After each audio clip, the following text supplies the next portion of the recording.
Assalamu alaikum students. How's you all? I hope you are all fine. Today beta we will study about on the topic of dative covalent bond. Beta in this topic we will we will study about what is dative covalent bond, which type of elements are responsible for the formation of dative covalent bond, how dative covalent bond is indicated, and with the help of two examples we will explain the dative covalent bond, which are formation of ammonium radical and the formation of dative covalent bond between BF3 and NH3. First of all what is dative covalent bond. बेटा हमने अपने previous topics में पढ़ा था कि एक atom अगर अपना एक इलेक्ट्रॉन कम्प्लीटली ट्रांसफ़र कर दे दूसरे एटम को तो जो बॉन्ड बनेगा उसे हम कहेंगे आयोनिक बॉन्ड।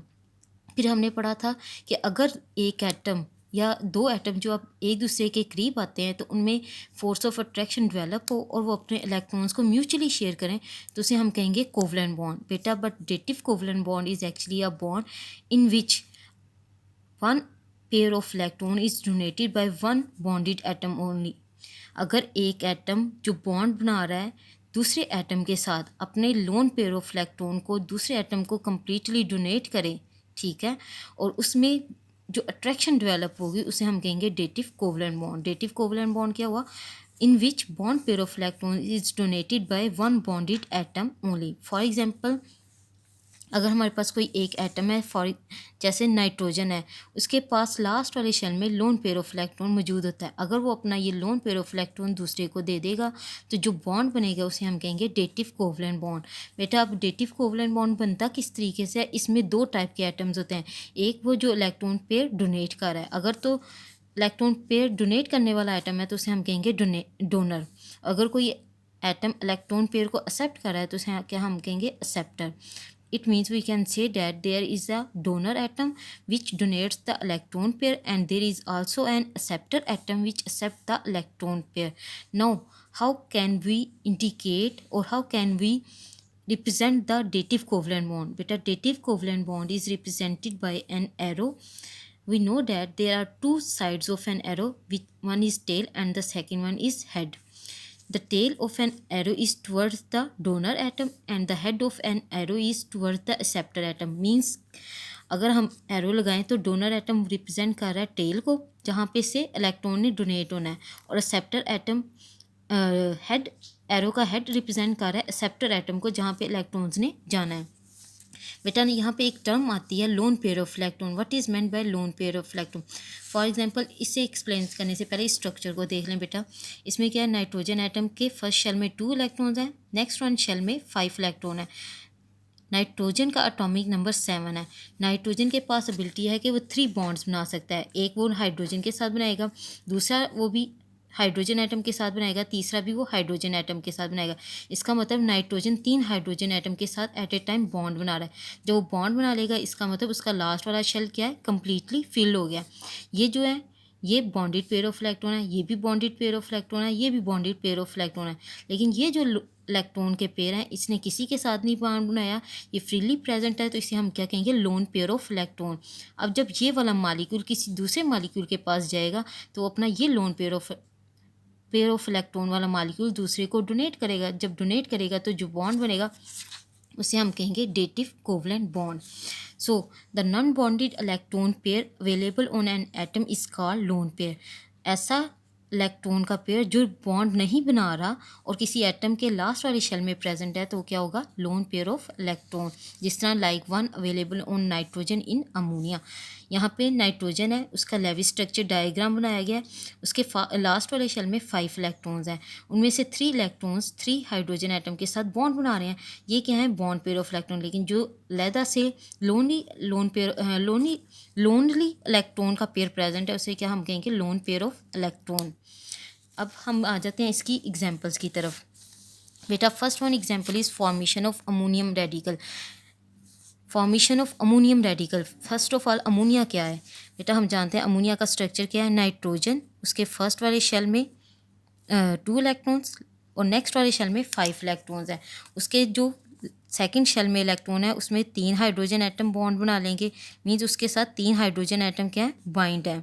अब जब ये अमोनिया का मालिक्यूल किसी भी एक ऐसे एटम के साथ जुड़ता है जिसके पास इलेक्ट्रॉन्स की डेफिशिएंसी है, फॉर एग्जांपल प्रोटॉन के साथ जुड़ता है, H पॉजिटिव आयन के साथ, तो वो क्या करेगा, अपना लोन पेयर ऑफ इलेक्ट्रॉन इसे डोनेट करेगा।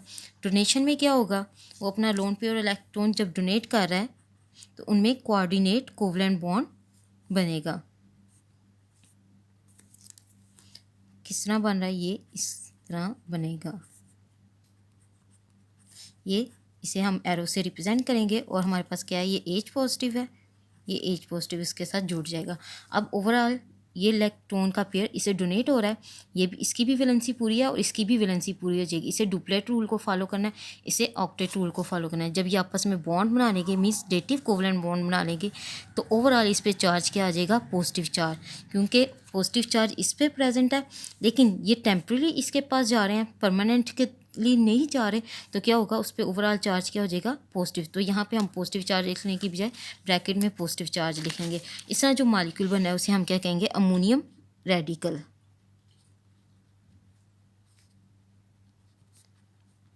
अब दूसरी आ जाती है हमारे पास एग्जाम्पल, वो क्या है, formation of dative covalent bond. First of all what is BF3। बेटा अगर हम देख लें बोरोन का एटम, बोरोन क्या है, ग्रुप नंबर 13 से बिलोंग करता है। इसके फर्स्ट शेल में क्या है, 2 इलेक्ट्रॉन्स हैं, और इसके नेक्स्ट वाले शेल में क्या है, 3 इलेक्ट्रॉन्स। ये क्या चाहता है, इसके पास 5 इलेक्ट्रॉन्स आ जाएं। अब ये 5 इलेक्ट्रॉन्स ले नहीं सकता एट ए टाइम, ये क्या करेगा, एक फ्लोरीन एटम के साथ बॉन्ड बनाएगा। जिस तरह ये एक फ्लोरीन एटम आके इसके साथ अटैच हो गया। अब इसके पास टोटल कितने इलेक्ट्रॉन्स हो गए, 1 2 3 4। फिर एक और फ्लोरीन एटम आएगा, ये उसके साथ बॉन्ड बना लेगा। अब इसके पास टोटल कितने हो गए, 1 2 3 4 एंड 5। अब फिर एक और फ्लोरीन एटम इसके साथ बॉन्ड बनाएगा। अब इसके पास कितने इलेक्ट्रॉन हो गए, 6। इसका मतलब 3 फ्लोरीन एटम को अटैच करने के बाद भी इसके पास 6 इलेक्ट्रॉन्स हुए हैं। अभी भी इसे 2 इलेक्ट्रॉन्स चाहिए यहाँ पे ऐड करने के लिए। अब ये 2 इलेक्ट्रॉन्स कहाँ से लेगा, अगर हम देखें इस मॉलिक्यूल को तो हम कहते हैं BF3। जब BF3 मॉलिक्यूल जिसके पास 2 इलेक्ट्रॉन की अभी भी डेफिशिएंसी है, किसी एक ऐसे मॉलिक्यूल के पास जाता है जिसके पास लोन पेयर ऑफ इलेक्ट्रॉन है, जिस तरह अमोनिया का मॉलिक्यूल है, तो क्या करेगा, अपना उससे लोन पेयर ऑफ इलेक्ट्रॉन ले लेगा। फॉर एग्जांपल ये बोरोन है हमारे पास, इसमें फ्लोरीन अटैच है इसके साथ, सेम यहाँ पे भी एक फ्लोरीन एटम अटैच है। ये इसका लेफ्ट स्ट्रक्चर डायग्राम है बेटा।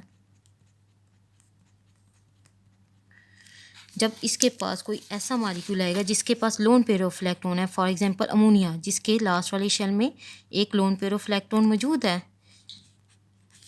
तो ये इसके साथ डेटिव कोवलेंट बॉन्ड बना लेगा। ये लोन पेयर ऑफ इलेक्ट्रॉन इसे करेगा।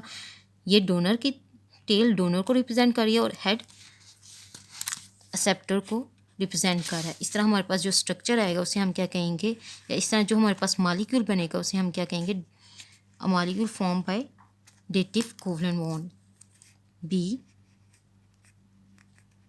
यहाँ पे फ्लोरीन,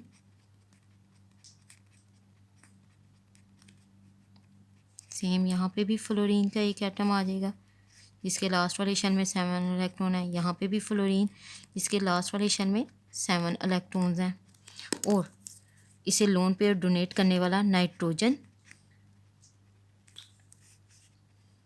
जिसके लास्ट वाले शेल में 5 हैं, और वो 3 हाइड्रोजन एटम के साथ बाइंड है।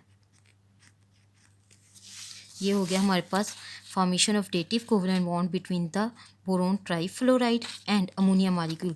Boron trifluoride means 3 fluorine atom है, और जब इसमें अभी भी इलेक्ट्रॉन की डेफिशिएंसी है, जब ये अमोनिया मॉलिक्यूल के साथ अटैच होगा तो इसकी इलेक्ट्रॉन की डेफिशिएंसी कंप्लीट हो जाएगी, और इस तरह से जो इनमें बॉन्ड डेवलप होगा वो क्या होगा, dative covalent bond. I hope you understand या understood it well. Thank you बेटा।